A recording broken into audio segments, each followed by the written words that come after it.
naomba ujaribu kuwaza. Akakosea. Mimi niko Arusha, niko Moshi, niko Morogoro, nikaona message imeingia ameeleza kwamba yuko Morogoro tayari, sasa hivi wako njiani kwenda. Message kaingia kwangu pap.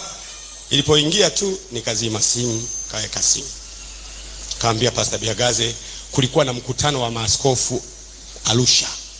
Nikamwambia siwezi kuahirisha mkutano wa maaskofu kwa sababu natafutwa. Nikasema tunyoshe kwenda Arusha. Nikazima simu zote Arusha. Wakajaa Morogoro, wanasaka kila kona. Wakasikia yuko Arusha, ndio wakaja kuzunguka Arusha sasa. Kwa hiyo lakini yule bwana aliyetuma message alikuwa anajua mimi nitamlipua baadaye. Alipotuma tu message ni mkubwa sana, alipoona delivered kwangu, na mimi nikaipiga picha haraka haraka. Baadaye akaifuta. Akaomba likizo. Akaomba likizo yule bwana. Anajua tu kwamba hapa nitakwenda nikasema mimi sitamjibu. Paka leo yupo. Nikasema sitamjibu kwa sababu alikuwa ametumwa. Mtume sio wa muhimu, aliyemtuma ndio wa maana sana. Mwambie mwenzako usiue mtume. Muue aliyemtuma. Ukimuua mtume unamuonea kwa sababu mtume ametumwa. Huyo alikuwa apostle. Alikuwa mtume wa kifo, ametumwa, akakosea. Kwa hiyo mimi nikawa tayari niko Arusha. Tuko sasa na Pastor Bihagaze na Pastor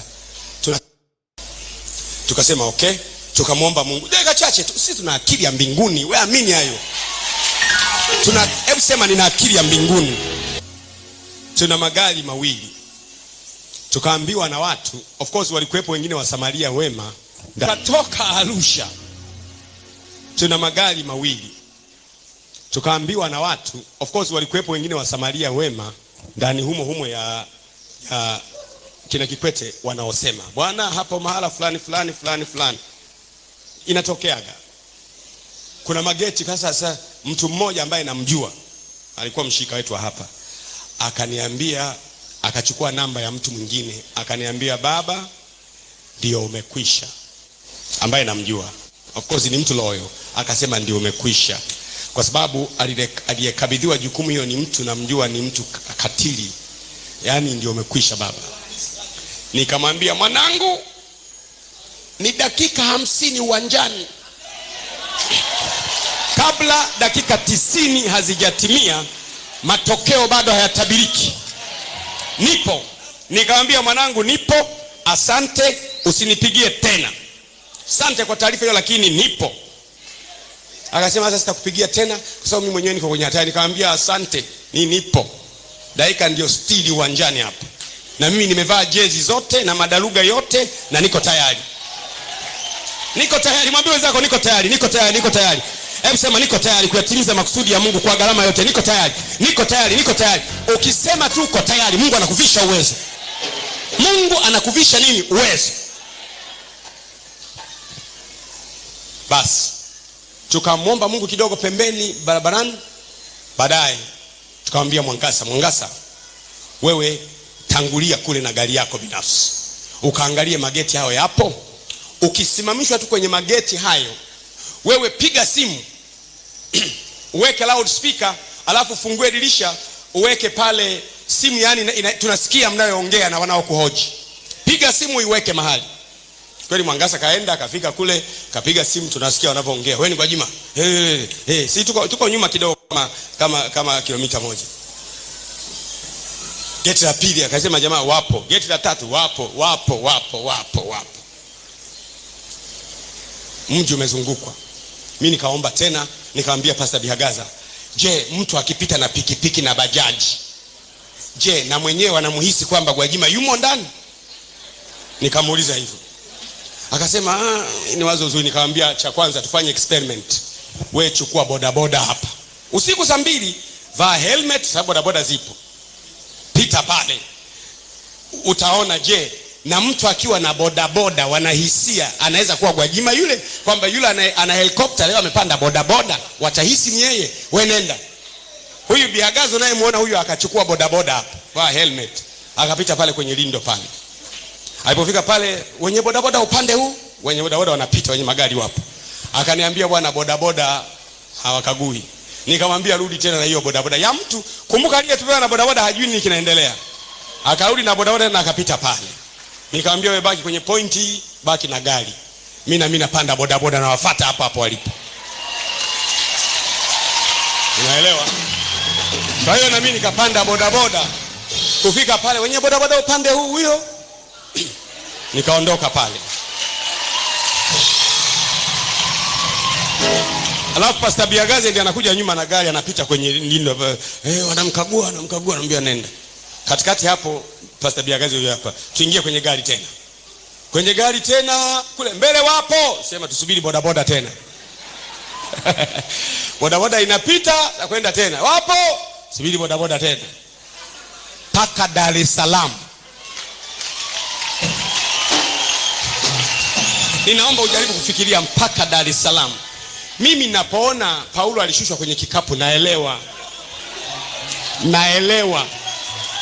Wewe huelewi kwamba kwa nini mtumishi wa Mungu ashushe kwenye kikapu. Mimi naelewa. Kuna saa ya kushushwa kwenye kikapu na kuna saa ya kupita katikati yao. Kuna saa ya kuchukua kikoto ukawatwanga. Ila saa nayo ikataa ni ya mimi, ni kusema kwamba sasa ni saa yenu. Nilikuwa pamoja na nyie katika hekalu, hamkunikamata. Kwa nini mnanijia kwa malungu na mashoka? Lakini sasa ni saa yenu. Hiyo mimi sisemi. Simpi mtu saa. Hiyo saa hapewi mtu. Na wewe hupewi. Nataka niongee na mtu hapo ulipo. Wewe una dhiki nyingi, nyumbani wamezunguka. Nikamwambia Pastor Biagaza, muziki mdogo, nyumbani wamezunguka. Tukatafuta nyumbani kwangu hapa, nyumba moja hapa, tukalale hapo. Nao wamezunguka hapa. Tukalala. Asubuhi kesho nikamwambia Biagaza, sana nitafuta cover. Si ndiye ametangaza Gwajima afe, na kwenda namzukia ofisini kwake. Wakati huo wamezunguka kule Arusha wamezunguka nyumba. Nikamwambia Pastor Biagaza, wewe tangulia pale. Akatangulia Pastor Biagaza pale, akaenda kuwatangazia Askofu Gwajima atafika hapa saa 9. Waandishi wa habari wakamwagika kama nyuki.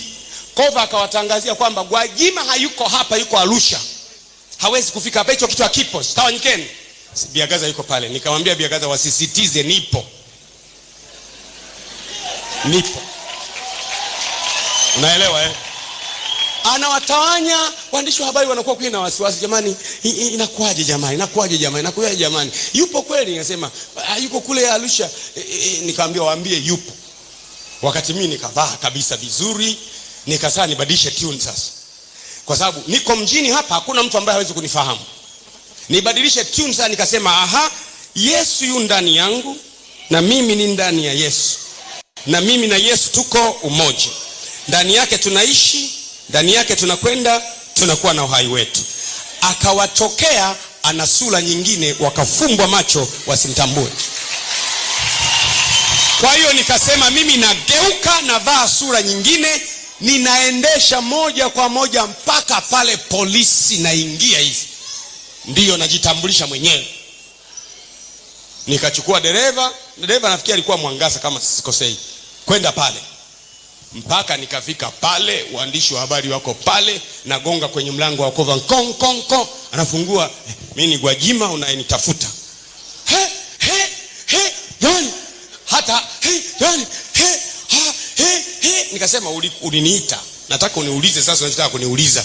Eti kakusanya watu wa dharura kama watu 50 hivi, wanamuuliza mtu mmoja. Swali la kwanza, umetokaje Arusha mpaka hapa? Swali la kwanza hilo. Na mimi hilo halikuhusu. Usafiri niliotumia kutoka Arusha sikwambii, kwa sababu kuna siku zingine nitautumia tena mambo kama haya yakitokea.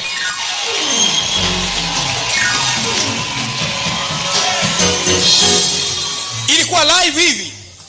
Kwenye mahojiano hayo alikuwepo Maxi, alikuwepo Bihagaze, alikuwepo Mwangasa, nipo.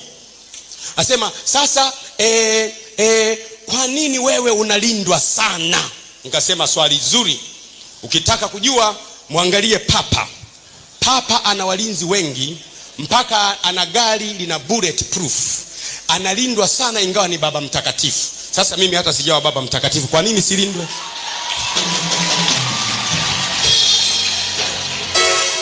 Nikisema hivyo wanatoka tena, wanakwenda tena kutunga swali lingine tena, wanarudi tena wamekaa hapa, wanajipanga tena, wanasema kwa nini wewe una mali nyingi sana? Nikasema swali hilo ni zuri, waulize kanisa Katoliki ambao wao mpaka wana vyuo, wana university, wana mashule. Sisi Ufufuo na Uzima hata ndio tunaanza, ndio tunaelekea kwenye mali nyingi. Sasa hiyo swali haina maana yoyote.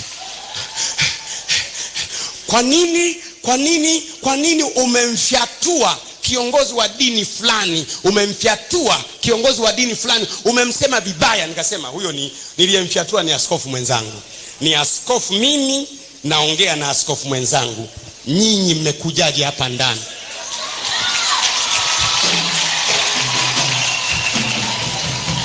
Hivyo nikasema mimi ni askofu, nilikuwa namjibu askofu kwenye madhabahu yake, na mimi namjibu kwenye madhabahu yake. Je, huyu askofu ameingiaje kwenu, au ni mfanyakazi mwenzenu? Unaelewa? Wanakwenda kutunga tena. Yaani ilikuwa ni issue. Nikaelewa yale maneno yanayosema mnapoitwa mahakamani msijiulize mtakwenda kujibu nini, lakini Roho wa Baba atawapa jambo la kujibu. Ninaamuru mtu mwenyekevu. Sema amen. Mwishowe wakaona hivi, tuwatenge hawa. Bihagaze aingizwe chumba chake, Max aingizwe chumba chake, Mwangasa aingizwe chumba chake, na mimi nibaki na hawa 50 watu hawa.